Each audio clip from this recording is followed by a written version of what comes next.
السلام عليكم متتبعاتي العزيزات. اليوم راح نشارك معكم يوم من يوميات رمضان. لحقنا الأواخر أيام رمضان.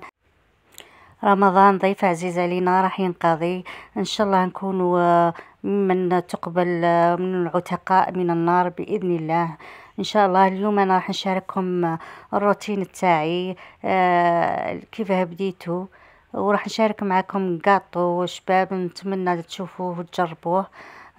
صابلي كراميل، صابلي قاطو شباب، ونشارك معكم فطوري لنهار اليوم. انا هنا بديت نهاري، درت طبعا بعد ما درت على داري ولا صوالحي. هنايا جيت ندير الفلور، بديت به هو الاول، نحوم الطريق باش يبرد. درت الفلور هنايا، هذا فلو فراز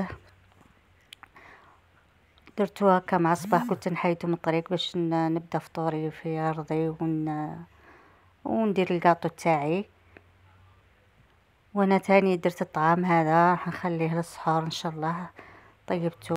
اسمحوا لي خواتاتي، كنت معوله نشارك معكم لي غسات انواع تاع كاطو، لكن للاسف كانت عندي ظروف. هنا اليوم راح نشارك معكم صابلي كراميل. هذا الكاطو شباب وساهل وبالخف يتحضر. عندي هنايا انايا تحذفوا لي المواد الاولى كي درتها، لكن هنا درت 250 غرام زبده لابيل، ودرت مغرف كراميل. هذا الكراميل اللي يجي في الفلون هذاك استعملوه مليح. وعندي مغرف حليب لحظه غبره، وعندي مغرف كاكاو، وعندي وحده خماره تاع كاطو، واربع صفار بيض.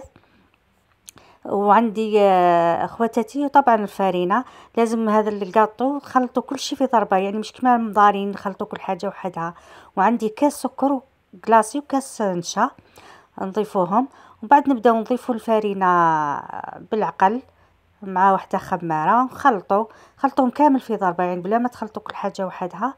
بعد ما تخلطوهم مليح نكسلوا طبعا العجينه تاعنا ونجيبوا الطابع اللي حبينا. انا هنا استعملت هذاك الطابع تاعي، هذاك الرولو فيه هكا لي ديسان هذوك خرجوا هنا في الكاطو، نطبع الكاطو تاعي. وانتم تحبوا تعملوا اي طابع اللي تحبوا كيما هكا كيما راكم تشوفوا. هذا الكاطو خواتاتي هشيش وشباب ويجي يعني مطبوع. هنايا انا هاني كسلته ونطبعو كيما هكا، وندير في البلا. نشعلو البلا تاعنا عادي من تحت، نقصولو شويه ونخلو الكاطو تاعنا يطيب حتى يحمر، حتى يطيب. هنا هاو طاب لي الكاطو. والله غير خواتاتي هذا بالخف ديروه، يعني سورتو في الايام الاخيره اللي ما عندهاش الوقت، والله ديروه مليح شباب ويعني ما يقهمش وساك، يعني مش حلو بزاف لهذاك الدرجه كما اللي نقلاصوهم يعني كاطو هذا ساهل بالخف ديروه. جربوه خواتاتي ما كمش راح تندموا. هنا نديروا المعجون. انا هنا استعملت معجون مشماش، وعندي كاوكاو هنا مرحي. وتحبوا ديروا فنوات كوكو ولا قفرة مرحي ديروه. وهذا هو الكاطو تاعنا جاهز. شوفوا خواتاتي يقطع الله يبارك، والله جربوه يعجبكم ان شاء الله. ودوكا خواتاتي بعد ما شاركت معكم الكاطو تاعي لنهار اليوم، راح نشارك معكم الفطور تاعي. شوفوا خواتاتي شحال هشيش، هاني كسرت لكم وحده.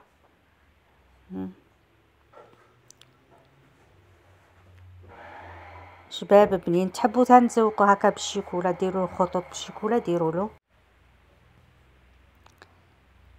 شوفوا خواتاتي يقطع الله يبارك. ان شاء الله خواتاتي المره الجايه اللي كتب ربي نزيد نشارك معاكم مقروط رائع، يعني تجربوه ما كنتش راح تندموا، يعني يجي نجح لكم 100%. المقروط هذاك يعني روعه، مكاش انا اللي ما يذوقش عندي وما يطلبش الوصفه. مقروط ما يتكسر لكم في المقله ما والو. ان شاء الله خواتاتي المره الجايه اللي كتب ربي نحطه لكم ان شاء الله. هنا دوك خواتاتي نروح نشارككم فطوري نهار اليوم. انا هنا عندي كميه من الروز طايب. هنايا ضفت له قليل من طماطم مرحيه، وضفت له هنايا الملح وفلفل اسود، توابل يعني اللي تحبوا. هنا كميه من اللحم مرحي. هنا التوابل ضفتهم ونخلطو مليح كامل هكا، ونضيفو حبة بيض وقليل من السمن. هنا هذا الروز راه طايب اخواتاتي المعدنوس. نخلطو هذا المواد كامل مع بعض ونشكلو هذه الكروكات. تحبوا تقلوهم اخواتاتي قلوهم، لكن انا اليوم مانيش راح نقليهم. اللي تحبوا تقلوهم وترافقوهم بالمرق. انا هنايا هكا كورتهم كيما هكا. هذا الطبق بنين اخواتاتي وسهل، كمية الله يبارك.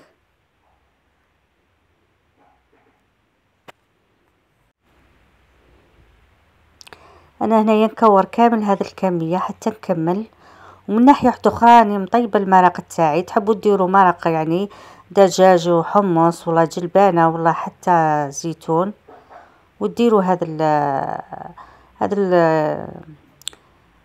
الروز واللحم نديروه في المرق.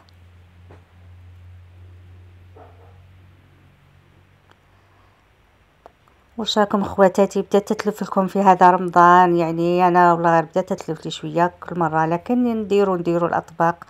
هنا اخواتاتي هذه العقده تاع البوراك. هنا قليت البصل حتى تكرمل وضفت له ثاني قليل من اللحم مرحي كيما هكا. هذه العقده تاع البوراك عمرت بها البوراك.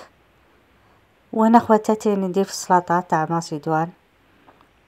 هنا درت روز ودرت قليل من طماطم حب مقطعه صغيره، ودرت هنا مايز، ودرت مايونيز، درت لي كورنيشون، درت يعني مايونيز كما قلت لكم.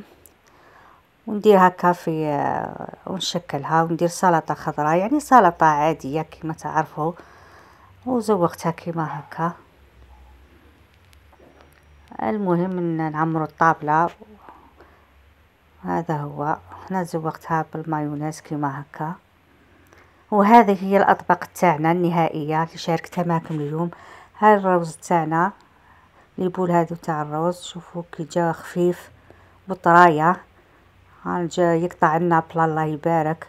هنا رافقته انا بالمرق الدجاج والحمص، يعني نطيبوا مرق عادي. انا هنا طيبتها حمراء ماشي بيضاء، اليوم طيبتها حمراء وزوقته بالمعدنوس. هذا هو البوراك تاعنا اللي حشيته باللحم مرحي هذاك اللي شتوه والبصل مع الفرماج الداخل وسلطه طبعا. وهذه هي كانت اطباق لنهار اليوم. طبعا كاينه الشوربه الحم محلو، هذه الاطباق اللي دائما موجوده، ويعني هذو اللي درناهم زياده. وكاين اطباق دائما يعني موجوده كيما الحميس الحم محلو شوربه. هذو انا هنا وريتكم غير هاد الاطباق اللي حضرتهم. ودوك نكملوا الطابله نعمروها بالباقي الفطور. واللي لحقت هنا اخواتي